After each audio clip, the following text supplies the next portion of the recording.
Hi there. I wanted to provide you a little, well, I wanted to say hi to you first of all. We're starting week 3 of this class, and I just wanted to check in with you and see how you all are doing.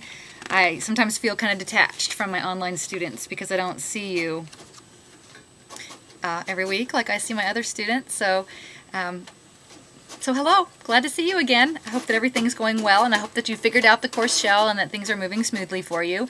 Everything is organized by week, so you can just go into each appropriate week and hopefully you can find everything that you need to complete for that week. Sorry about it's raining out, and I didn't know it was raining when I dropped my little girl off at school, and so we got a bit wet. So that's why my hair looks a little strange, like you care. Anyway, okay, I wanted to talk to you a little bit about the article synopses that are coming up that we do during, let me make sure I get this right because I don't want to freak anybody out if I'm saying in the wrong due date. The first one is due on Monday the 28th at 5 p.m. Remember, no late work, so get that turned in on time. The reason that I have things due at 5 o'clock on Mondays is so that you can have the entire weekend to complete it, to attempt to submit and all those things, and then have all day Monday where the help desk is available to handle any issues that may have come up technically over the weekend. So that's why I don't like to have a Sunday or a midnight due date, because I'm afraid that you'll run into technical problems trying to submit and the help desk is not open at those times. So I have the due date during a time when the help desk is there to be available to you. So Monday the 28th at 5 p.m., not a minute later, your first article synopsis is due. It's worth 75 points. And in your syllabus, it gives you some information about what should be included, and it gives you a rubric, which I will use when I grade these. So make sure you've looked at that rubric, you have become familiar with it.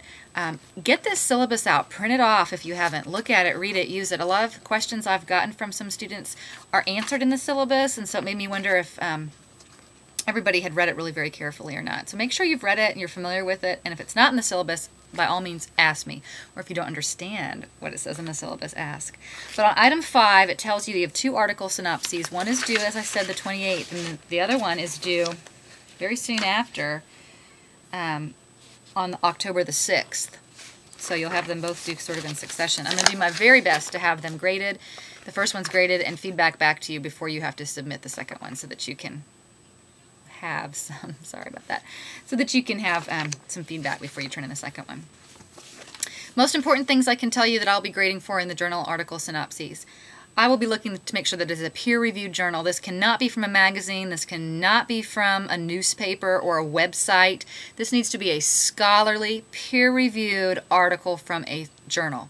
If you have trouble finding one, you don't know what one is, go to the librarians. They will help you. They are so very willing to help students figure out what these things are. But you need to find an article that's related to something having to do with our class. All right? So some topic that pertains to the development of sexuality, developmental sexuality. And our textbook companion website, I'm reading in the syllabus, also has articles there to review. So if you really can't find one, you could try looking there. Be sure you get your articles well in advance of the due dates. If you haven't started looking for one, you need to get them. They take a little while to read and a little time to understand. They're not written in the same way that you might be used to.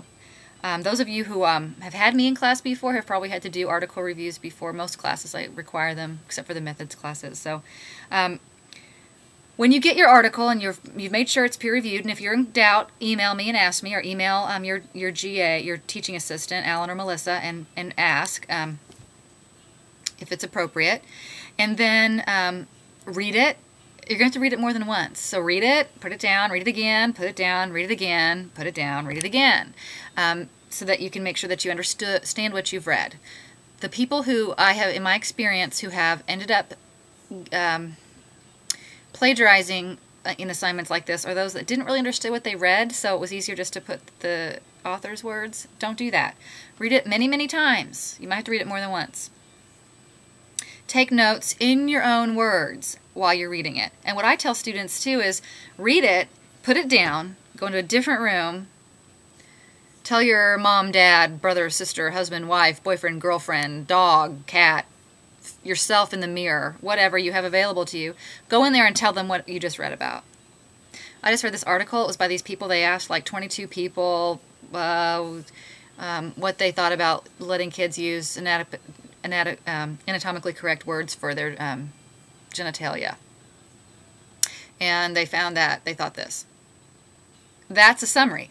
Write that down. That's in your own words. Okay, so don't try to make this all scholarly sounding if that's not your style of writing. I will ask that you don't use casual styles, that you go for a scholarly voice, but I'd rather have you write it in your own words and sound very casual than be in a very scholarly voice and have copied it word for word.